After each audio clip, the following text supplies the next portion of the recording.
नमस्कार। कार्यक्रम समाज संवादमा म रोजन राईको राजनीतिक, आर्थिक अनि सामाजिक विषयवस्तुमाथिको विश्लेषणसँगै समसामयिक अनि आम जनसरकारको विषयमा केन्द्रित रहेर हामी समाज संवादमा कुराकानी गर्ने गर्छौँ। आजको समाज संवादमा सर्वोच्चमा अड्किएको नेपालको राजनीतिले कस्तो किसिमको निकास पाउला, यो विषयमा आम जनताको सरोकार र चिन्ता चासो रहेको अवस्थामा आज प्राध्यापक डाक्टर एवं राजनीतिक विश्लेषक डाक्टर सुरेन्द्र केसीसँग म आम मानिसहरूको या नागरिकहरूको जुन मनमा आएको एउटा प्रश्न छ यसलाई मेटाउने प्रयास गर्नेछु। आजको मेरो पाहुना हुनुहुन्छ डाक्टर सुरेन्द्र केसी, उहाँलाई म पहिले कार्यक्रममा स्वागत गर्छु। डाक्टर साहब, यहाँलाई कार्यक्रममा स्वागत छ। हस्, धन्यवाद। अब यो मैले सुरुवातमा भनेको जस्तो हाम्रो राजनीति यतिखेर सर्वोच्च अदालतमा गएर अड्किएको छ।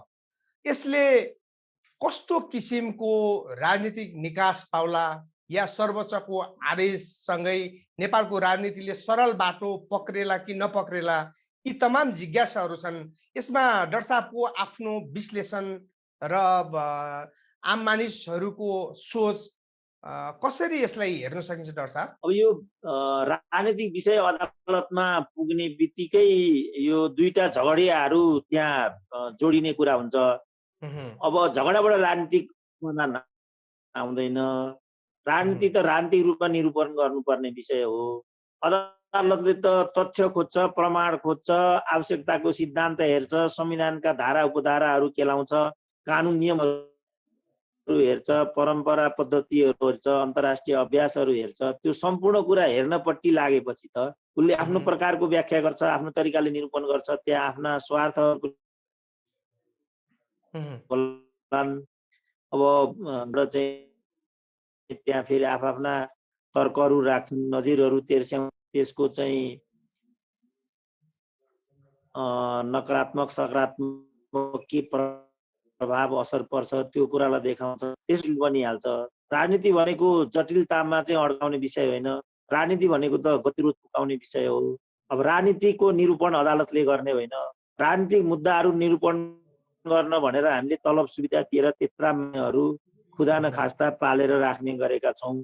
त्यो काम गर भनेर हामीले तिनीहरूलाई त्यहाँ पठाएको, आफ्नो पेट काटेर, आफ्नो घाँस काटेर। अब उनीहरू त्यहाँ त्यो नगर्ने अनि यो कपाली तमासुक लेखेर न्यायाधीश पल्टेकाहरूको इजलासमा राजनीतिक मुद्दा लगेर तेर्स्याउने हो भने त त्यहाँबाट कसरी निकास आउँछ? उनीहरूले त त्यसले समाधान पनि दिँदैन, निकास पनि दिँदैन, त्यसले गति पनि दिँदैन।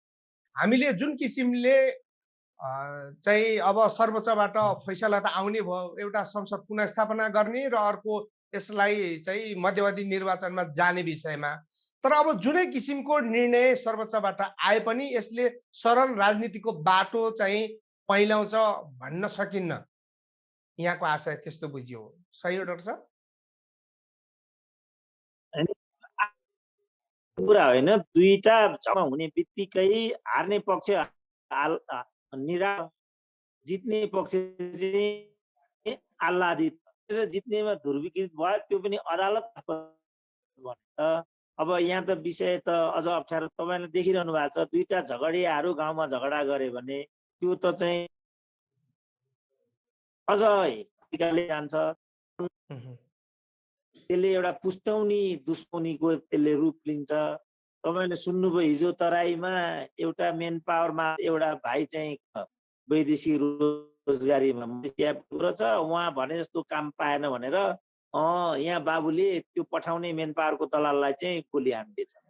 त्यो त झगडाले त यहाँ पुर्याउँछ नि त। त्यसकारण राजनीति भनेको झगडियाहरूको किचोलो गर्ने र अदालतमा गएर निरूपण गरिने विषय नै होइन। भाग्य नेपालमा 2047-48 सालमा लोकतन्त्रको पुनर्स्थापना पछिदेखि नै लगातार रूपमा राजनीतिक विषयहरू चाहिँ अदालत पुग्ने गरेका छन् र जहिले पनि अदालतले कि यो फैसला दिन्छ, कहिले ऊ फैसला दिन्छ। यो समाधानको बाटो होइन, यो निकासको बाटो होइन। यसले राजनीतिलाई सल्ट्याउँदैन, अझ कचल्ट्याउँछ र अझ अबतिर जान्छ। यो राजनीतिक बाटो नै होइन, यो झगडियाहरूको बाटो, यो अदालतको बाटो, जाली झेली वकिलहरूले उफ्रिने बाटो हो यो। अब जाली झेली वकिलहरूले पनि राजनीति सुल्टाइदेलान्, अदालतले पनि राजनीति सुल्ट्याइदिएला भनेर अपेक्षा गरेको कसैले हो भने त्यो ठुलो भ्रम हो। त्यहाँबाट कहिले पनि समाधानको उपाय आउँदैन, राजनीति अझ बिग्रिन्छ, सल्टिने त मैले कुनै सम्भावना देख्दिनँ। अब भनेपछि यतिखेर मान्छेहरूले भन्ने गरेका छन्, कतिपय मानिसहरू या राजनीति कर्मीहरू भन्छन् अदालत चाहिँ राजनीतितिर प्रवेश गर्यो भन्छन्।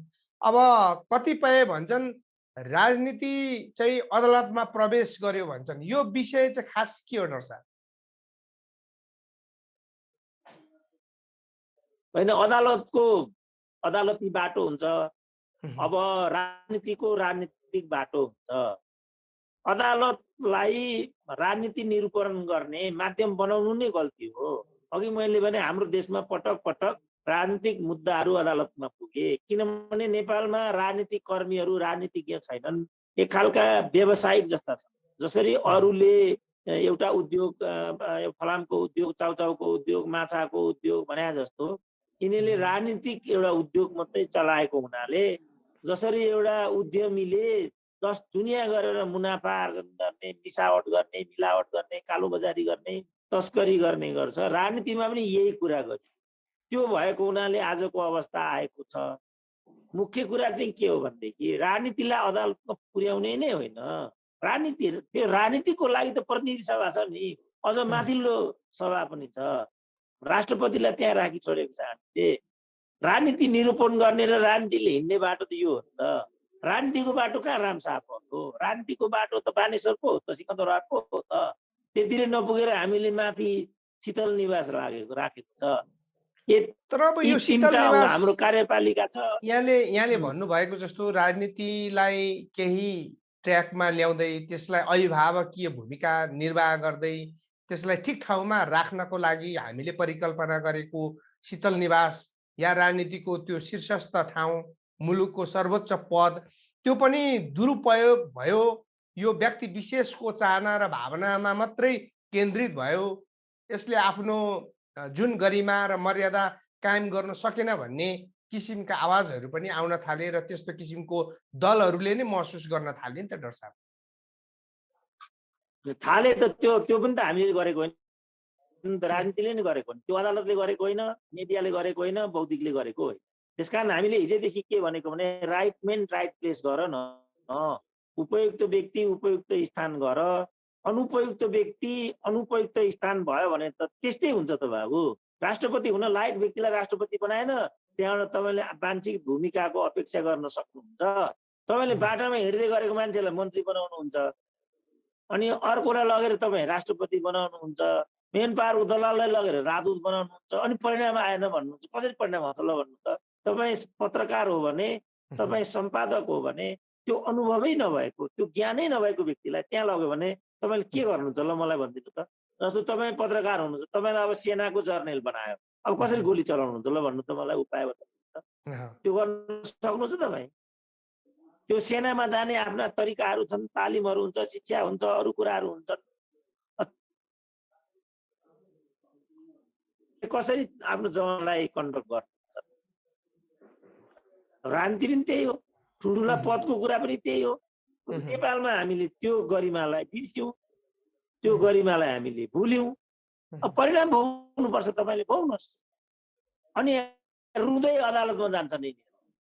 एउटा नालायक र अज्ञ मान्छेलाई राष्ट्रपति बनाउँछन्, अर्कोलाई लगेर मन्त्री बनाउँछन्, अर्कोलाई लगेर राजदूत बनाउँछन्। अब तपाईँ मेन पावरको दलाललाई राजदूत बनाएपछि त उसले त मानव बेचबिखन, मानव तस्करी त गरिहाल्छ नि, उसको त पेसै त्यही हो। अब यो राजनीति डाक्टर साहब, अब यो राजनीति जुन ढङ्गले अहिले हामीले विश्लेषण गरिरहेछौँ, जुन भोगाइ भोगिरहेछौँ, आखिर राजनीतिलाई ठिक ठाउँमा ल्याउने त यही राजनीतिज्ञहरूले नै हो, राजनीतिक दलहरूले नै हो। तथापि अब यहाँको लामो अनुभवमा, अब यहाँको समकालीनहरू जस्तै उमेरको हिसाबले पनि अनुभव र विज्ञताको त कुरा चाहिँ अब पछि गरौँला। अब यी सबैलाई यहाँले एक ढङ्गले लामो समयदेखि हेरिराख्नु भएको छ। अब उहाँहरूबाट यो मुलुकको राजनीतिलाई एउटा मर्यादित बनाउने, एउटा विधि सम्मत, संविधान सम्मत यो मुलुकमा हिँड्नुपर्छ, मुलुकलाई चलाउनुपर्छ भन्ने खालको ट्र्याकमा अहिलेका राजनीतिज्ञहरूले या राजनीतिक दलहरूले ल्याइपुर्याउँछ भन्ने विषयमा कतिको अपेक्षा गर्न सकिन्छ? अपेक्षा गर्न सकिन्छ, तर 100 वर्ष लाग्छ। 100 वर्ष यता यो नेतृत्वबाट केही पनि हुँदैन। भनेको अब अर्थ तपाईँलाई हामीले अहिले नै परिणाम भनेको चाहिएको अर्थ छ भने अहिलेका हाम्रा जुन राजनीतिज्ञहरू भनेर हामीले भनिरहेका छौँ र मुलुकमा अहिलेका राजनीतिक दलहरू सञ्चालन गरिराख्नु भएको छ, उहाँहरूबाट यो चाहिँ अहिले सम्भव छैन भन्दाखेरि सिधा सिधा भन्दाखेरि हुन्छ दर्शक? एकदम हुन्छ। यिनीहरूबाट केही पनि हुँदैन। यिनीहरूबाट लोकतान्त्रिक आचरण पनि हुँदैन, मुलुकले समृद्धि पनि पाउँदैन, सुशासन पनि पाउँदैन, योग्यता क्रम पनि यिनीहरूले लागू गर्छ, जसले आफ्नो छोरी बुहारी स्वास्नीलाई राष्ट्रपति बनाउँछ। तपाईँहरू पनि बुझ्नुहुन्छ नि त, वीरेन्द्र केसीले मात्रै बुझ्ने कुरा होइन नि। तपाईँको ठाउँमा तपाईँको छोरालाई ल्याएर, तपाईँको श्रीमतीलाई ल्याएर हुन्छ, तपाईँको श्रीमतीको लाइन अलग होला, तपाईँको छोराको चिन्तन अलग होला, अनि तपाईँ सम्पादक हुनुभयो भन्दैमा तपाईँको छोरो पनि सम्पादक हुन्छ। तर साउथ एसियामा त्यही गरियो। नेताको छोरो नेता भयो, नेताकी स्वास्नी नेता भई, नेताकी बुहारी मन्त्री भई, अनि त्यसरी हुन्छ कहिल्यै? नेता हुनलाई, मन्त्री हुनलाई, पदाधिकारी हुनलाई योग्यता चाहिँदैन, क्षमता चाहिँदैन, आचरण चाहिँदैन, अभ्यास चाहिँदैन। आजदेखि त मन्त्री भइस भनेर बनाए कसैलाई पनि लगेर, आजदेखि त राष्ट्रपति भइस, भयो राष्ट्रपति। अब खानुहोस्, फल भोग्नुहोस्, मैले त केही परिणाम पाउनुहुन्न। It takes another 100 years minimum. भनेपछि यिनीहरूको जनजातिले मात्रै यो गर्न सक्छ।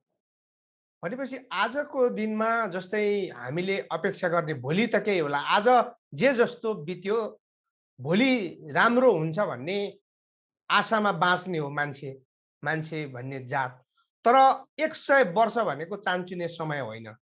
अब हामीले यहाँले भन्नुभएको जस्तो त्यो 100 वर्ष यति जटिल हुनेछ, त्यसको बारेमा फेरि पनि कुरा गरौँला। तर आज हेर्दाखेरि डाक्टर साहब, जस्तै लोकतन्त्रको जग जति नै राजनीतिज्ञहरूले या चाहिँ अहिलेका दलका नेताहरूले भने पनि लोकतन्त्रको जग कमजोर छ कि लोकतन्त्रलाई चलाउनेहरू कमजोर छ, यो दुईटालाई चाहिँ कसरी हामीले विषयलाई चाहिँ कसरी कम्पेयर गरेर हेर्न सक्छौँ? लोकतन्त्रको जग कमजोर छैन।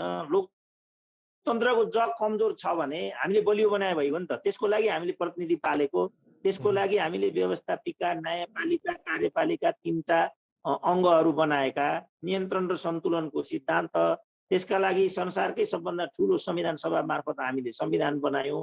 त्यत्रो ठुलो संविधान हाम्रो आँखाको अगाडि छ। 67 सदस्यसम्मको क्याबिनेट बनायौँ।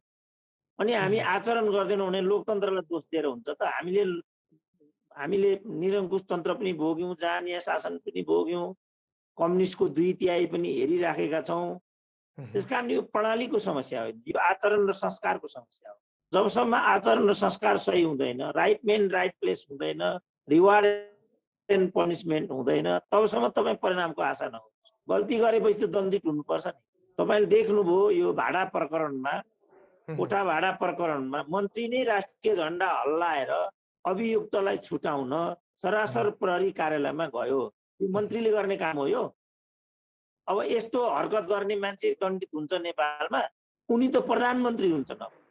मन्त्री जुन यहाँले विषय उठाउनु भयो, मन्त्री त्यहाँ गएर जुन कर्म गर्नुभयो, यो चाहिँ एउटा सामाजिक न्यायको लागि गर्नुभयो कि उहाँले आफ्नो निजी भोट बढाउनको लागि राजनीति गर्नुभयो? यसलाई कसरी हेर्ने गर्छ?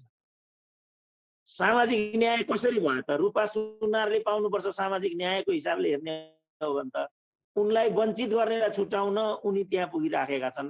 म त्यो सामाजिक विषयतिर चाहिँ लाग्दिनँ। खालि मैले के भनेको भने अभियुक्तलाई छुटाउन झण्डाधारी मन्त्री प्रहरी कार्यालयमा गएर, किनभने मन्त्री त्यहाँ पुगेपछि त प्रहरीको अधिकृत डरले थरथर हुने भइहाल्यो। किनभने मन्त्री भनेको त राज्य हो, राज्यको तर्फबाट प्रहरीले अभियुक्तलाई त्यहाँ लगेर थुनेको छ। अब राज्य आफै झण्डा हल्लालाई त्यहाँ पुगिरहेको छ र यिनलाई छोड भन्छ। यस्तो त हामीले हिन्दी सिनेमामा मात्रै देखेको थियो। अझ हिन्दी सिनेमाको प्रहरी अधिकारीले त मन्त्रीलाई नै त्यहाँबाट थप्पड हानेर पठाएको हामी देख्थ्यौँ। अब हाम्रो नेपाली मन्त्रीलाई त त्यति गर्न यहाँको प्रहरीले अधिकृतले गर्न सक्ने भन्ने कुरै थिएन। त्यसपछि के भयो तपाईँ देखिरहनु भएको छ। अब त्यो मन्त्री कारबाहीको दायरामा आउँछ त? किनभने प्रधानमन्त्रीको सबभन्दा मन परेको मन्त्री हो त्यो। उहाँले त थप मन्त्रालय पाउनुभयो नि, जिम्मेवारी बढी पाउनुभयो नि। होइन, अब गृह मन्त्रालय दिनु बाँकी छ होला।